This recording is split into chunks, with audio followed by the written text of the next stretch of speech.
Assalamualaikum warahmatullahi wabarakatuh. Waalaikumsalam. Bapak Azhar foto ya, nanti kasih kirim Pak Ilo bahwa kita yang ceramah ini malam.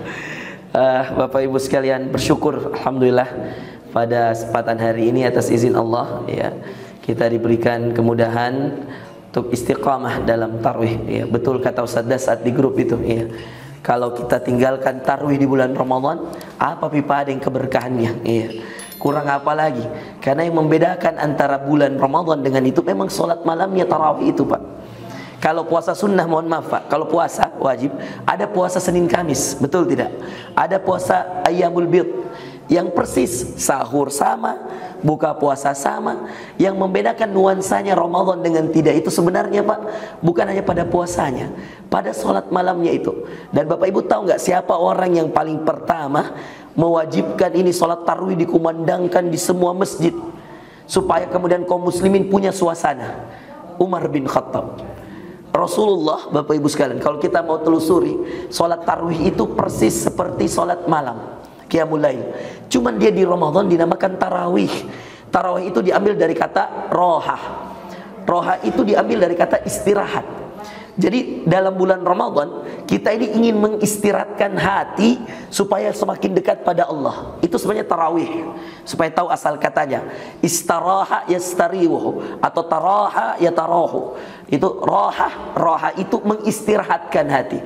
Makanya Rasulullah punya perkataan pada Bilal, arihna biha ya Bilal. Wahai Bilal, azanlah. Karena solat itu ketika dikumandangkan azan, kita solat itu mengistirahatkan jiwa Pak. Jadi jangan salah, jangan jadi beban itu solat, seakan-akan solat itu memberatkan. Berarti kita belum beristirahat dengan solat. Padahal Rasulullah itu mengistirahatkan dirinya dengan solat. Arihna biha. Maka kalau kita lagi penat Bapak Ibu sekalian, coba solat. Pusing Ustaz pikir bisnis, solat. Pusing pikir kerjaan, bingung Ustaz banyak masalah, coba solat. Karena solat itu mengistirahatkan pikiran, mengistirahatkan hati. Bayangkan kalau kita mengatakan Allahu Akbar, itu Allah Maha Besar.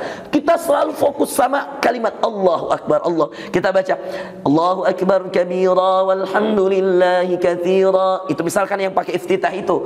Atau Allahumma ba'id baini wa baina khataya, itu yang pakai iftitah itu.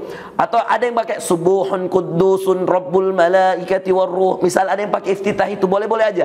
Lalu kemudian kita baca bismillahirrahmanirrahim. Kita baca alhamdulillahi rabbil alamin. Seketika semua urusan dunia tinggal dulu. Kita mengatakan alhamdulillahi rabbil alamin. Segala puji bagi Allah. Itu kita fokusnya sama Allah.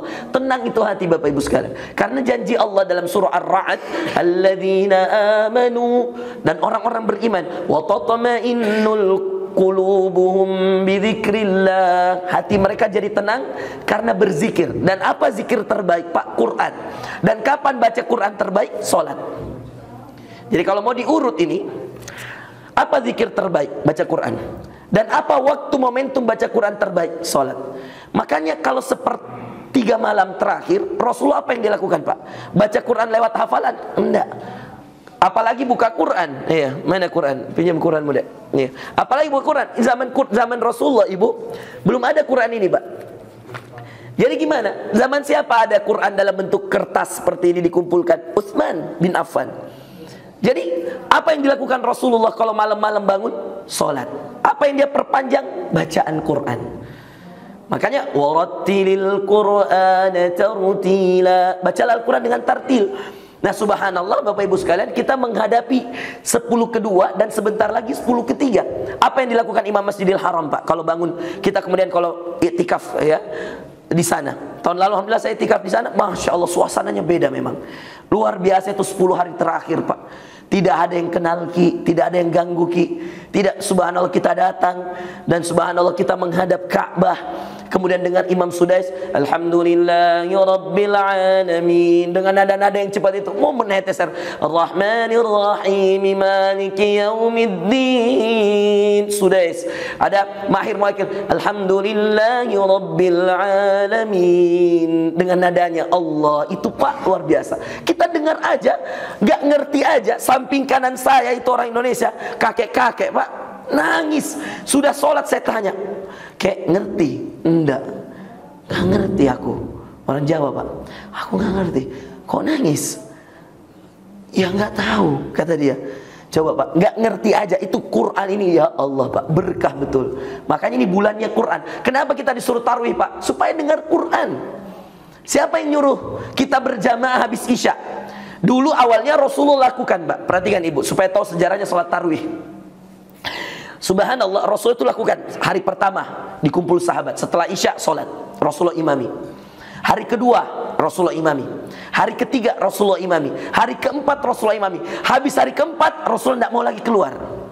Muncul perasaannya Rasulullah, takut umatnya kira ini sholat wajib. Jadi Rasulullah hari kelima Bu sholat di rumah tarawih. Makanya boleh nggak Ustadz sholat tarawih di rumah? Boleh.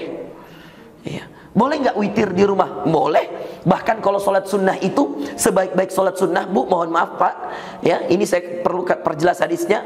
Afdhalus sholati ala rijali fi buyutihim illal maktubah. Kata Rasulullah SAW, sholat sunnah yang paling baik itu di rumah-rumah kecuali sholat wajib.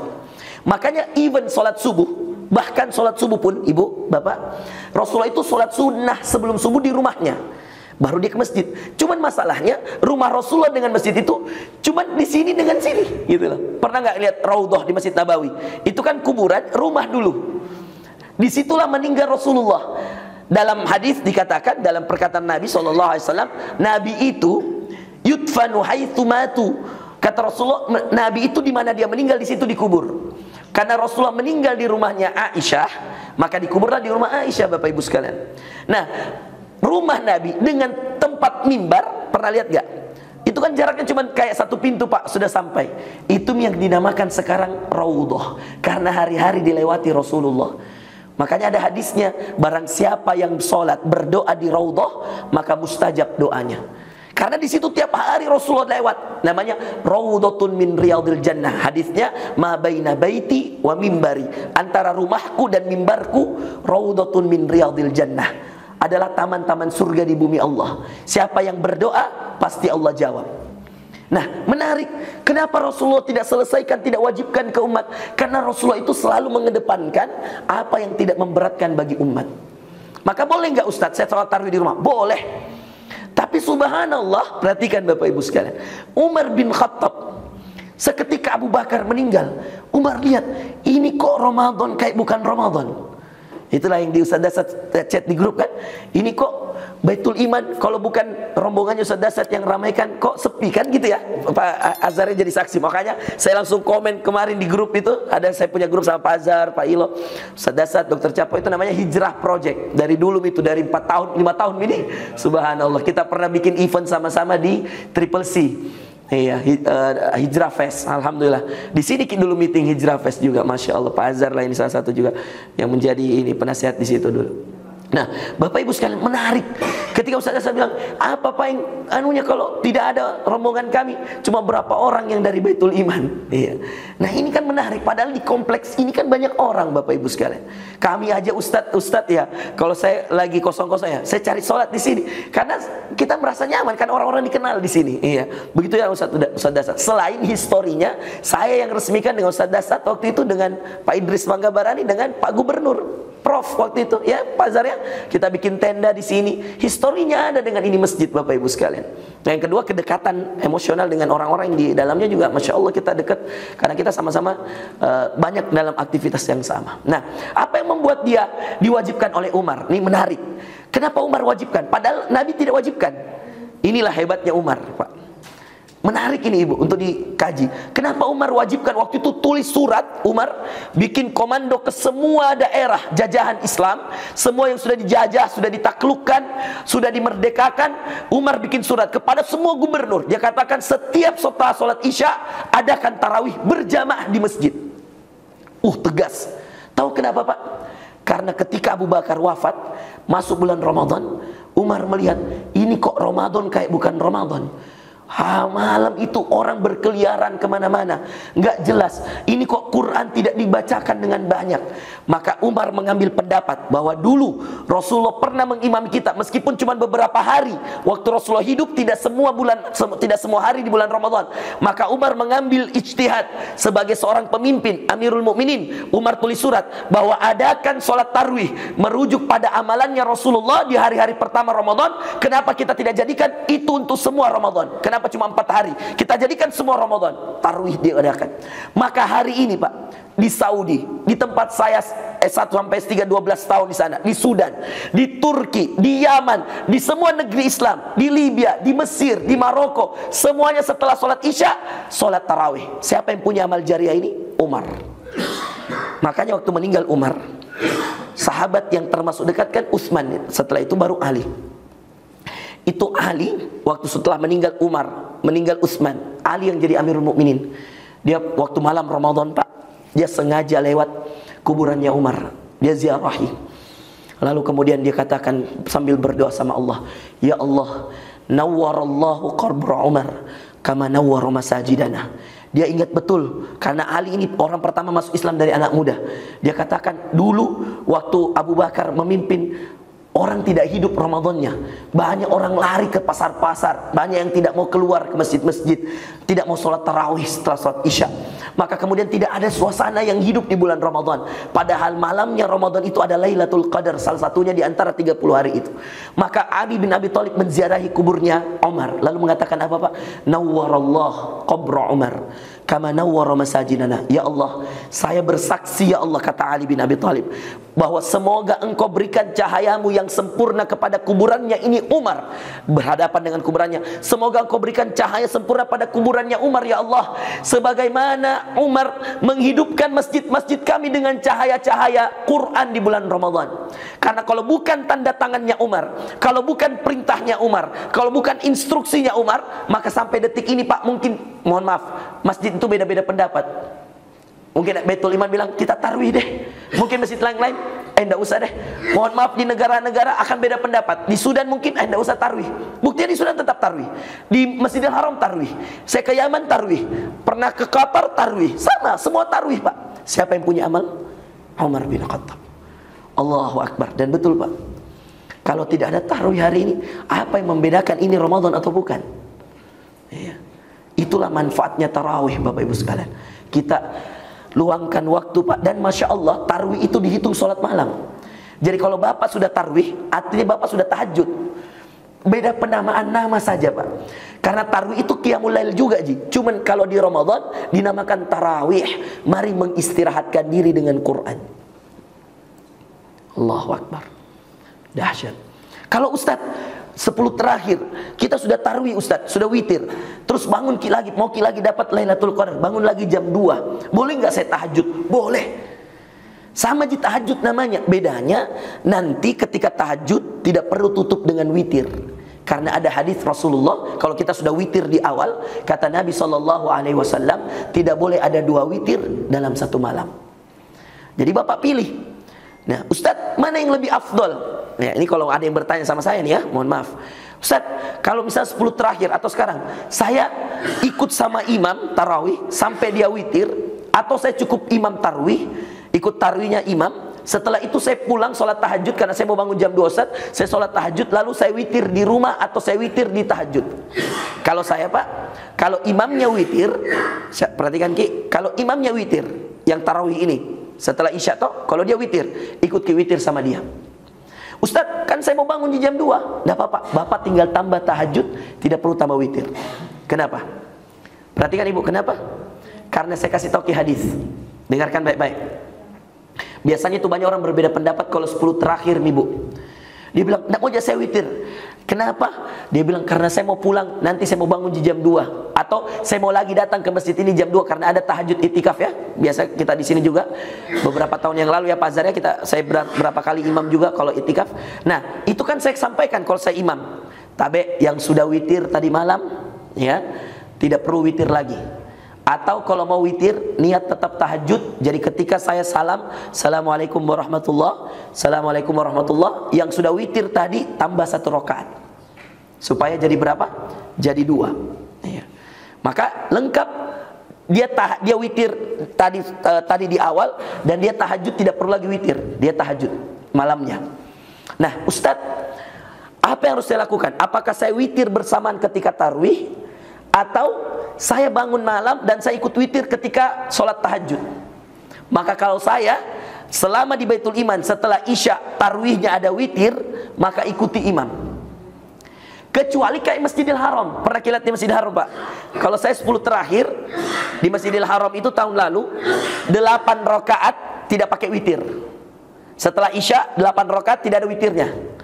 Nanti jam 1 Imam Sudais, Imam Mahir Al-Muwaikil, Imam Masjidil Haram bangun lagi. Setengah 2 lah kira-kira, baca lagi 2 juz, 8 rakaat lagi, tambah 3 witir. Jadi memang kalau Masjidil Haram setelah Isya 10 terakhir itu tidak ada witir. Tapi kan kalau di Indonesia, Pak, siapa yang jamin jam 2 ada orang datang? Kalau Masjidil Haram tetap ramai, bahkan makin ramai, Pak, karena orang itikaf. Nah, ini permasalahannya kalau kita tidak adakan witir setelah sholat tarawih, takutnya orang tidak bangun, takutnya orang tidak datang, apalagi yang masih kantor paginya, gitu. Makanya gimana Ustadz solusinya kalau misalkan kita witirnya ada di depan, kita juga mau bangun tahajud? Maka kalau saya sarankan ikut tarawih sekaligus witir sama imam tarawih. Kenapa? Ada hadis nih, perhatikan baik-baik. Kata Rasulullah SAW, barang siapa yang sholat tarawih dengan imam hatta yansarif, sampai imam ini selesai. Artinya kalau dia witir, ikuti sampai selesai. Di bulan Ramadan khususnya ini hadis, maka kutiba lahu qiyamul lailatin. Kata Rasulullah SAW, dicatatkan bagi orang yang ikuti imam sampai selesai ini seakan-akan dia sholat semalaman penuh tidak tidur-tidur. Itu hebatnya kalau kita ikut sama imam sampai selesai. Nah, perkara nanti kita bangun lagi atau tidak, itu urusan lain, Pak. Kalau bangun, alhamdulillah, tambah. Kalau tidak bangun, ini yang menjadi masalah. Sudah tidak witir, tidak bangun, wah, rugi berkali-kali, Ibu. Makanya Bapak Ibu sekalian melakukan Allah, saya selalu sarankan kalau kemudian kita tarawih plus witir sekaligus diikuti, Bapak Ibu sekalian. Nah, itulah sedikit tentang tarawih, ya. Dan witir itu, Pak, tidak boleh, Ibu, seperti hadis tadi, tidak boleh ada 2 witir satu malam. Kita tinggal pilih witir pertama atau witir kedua. Ustadz, kalau dua-duanya ada witir, misalkan mohon maaf, di Baitul Imam ada witir, Baitul Iman ada witir setelah tarawih, terus nanti pas itikaf ada witir lagi. Maka gimana caranya, Ustadz? Ambil witir yang pertama, ketika witir yang kedua nanti itu tambah 1 rakaat. Maka kita jadinya genap. Witir itu bahasa Arab. Wasyaf'i wal watar atau wal witar, wal fajar, walayalin asy, wasyaf'i wal watar, wasyafa' itu genap. Wal watar, witir kalau bahasa Indonesianya witir itu ganjil. Maka semua yang ganjil itu harus jadi penutup solat. Makanya Rasulullah bilang, ij'alu akhiru salatikum witran. Jadikan akhir solat kalian ganjil, khususnya solat malam. Kalau siang genap, Bapak Ibu sekalian. Demikian Bapak Ibu sekalian yang kita bisa sampaikan. Dan apa Ustaz doa yang paling harus sering dibaca kalau witir? 2 doa. Doa yang pertama, Allahumma, nah, mungkin kalau ada yang mau rekam boleh. Ini doa bagus sekali setelah tarawih dan witir, sering dibaca Rasulullah SAW. Boleh? Mau direkam? Oke, sudah siap? Jarang-jarang saya kesini tuh. Rekam memang baik-baik. Apa doa yang sering dibaca oleh Rasulullah SAW ketika kemudian dia berada pada witirnya? Ya. Sudah? Allahumma inni as'aluka ridhaka wal jannah wa na'udzu bika min sakhatika wan nar. Pernah dengar doa ini? Ini doa sering dibaca Rasulullah. Kalau doanya saya, maka cara bacanya gini. Allahumma inni, ya Allah sesungguhnya aku, as'aluka, memohon padamu, ridhaka, keridhaanmu, wal jannah, dan surgamu ya Allah, wa a'udzu bika, dan aku berlindung padamu ya Allah, min sakhatika wan nar, dari sakhatik, murka, marahmu ya Allah, wan nar, dan dari api neraka. Itu satu. Doa yang kedua yang sering diulang juga ketika tarawih dan witir. Kalau kita tarawih dan witir, kita baca di akhir malam khususnya. Khusus juga kalau cari Lailatul Qadar. Doa yang kedua ini, kata Rasulullah SAW pada Aisyah ketika ditanya, apa doa yang harus saya baca kalau bangun cari Lailatul Qadar? Kata Rasulullah SAW, banyak-banyak baca wahai Aisyah, Allahumma innaka afuun tuhibbul afwa fa'fu anni. Allahumma, ya Allah, innaka afuwun, engkau maha pemaaf, tuhibbul afwa, engkau mencintai maaf ya Allah, fa'fu anni, maafkan aku. Itu dua doa ya. Silahkan di-share ya, diajak orang-orang untuk membaca dan menghafalkannya, khususnya setelah tarwih dan witir, banyak-banyak doa, baca doa tadi. Allahumma inni as'aluka ridhaka wal jannah. Itu kalau saya, tapi kalau sama-sama nas'aluka pakai nun. Nun itu kami. Kalau as'aluka saya. Kalau sama-sama Allahumma inna nas'aluka ridhaka wal jannah wa na'udzu bika min sakhatika wan nar. Allahumma innaka afuwun tuhibbul afwa fa'fu anna. Kalau banyak fa'fu anna, maafkan kami. Kalau sendiri fa'fu anni, maafkan aku. Allahumma inni as'aluka ridhaka wal jannah. Coba ikut sedikit-sedikit.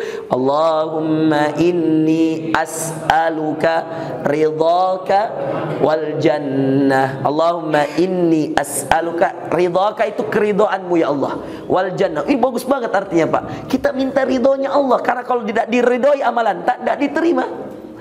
Allahumma inni as'aluka ridhaka wal jannah. Coba ikut 1, 2, 3. Allahumma inni as'aluka ridhaka wal jannah. Bagus. Yang kedua, wa a'udzu bika min sakhatika wan nar.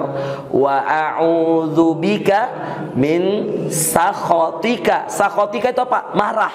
Jangan kau marah sama kami ya Allah. Jangan murkai kami ya Allah. Wannar, kami berlindung dari marahmu, dari murkamu, dan dari api neraka. Allahumma inni as'aluka ridhaka wal jannah wa a'udzu bika min sakhatika wan nar. Doa yang kedua, Allahumma innaka afuwun tuhibbul afwa fa'fu anni. Fa'fu anna kalau banyak, kalau fa'fu anni kalau sendiri. Demikian Bapak Ibu, semoga bermanfaat. Hadanallahu wa iyyakum ajmain. Subhanakallahumma bihamdik, asyhadu an la ilaha illa anta, astaghfiruka wa atubu ilaik. Akhiru da'wana alhamdulillahi rabbil alamin. Assalamualaikum warahmatullahi wabarakatuh.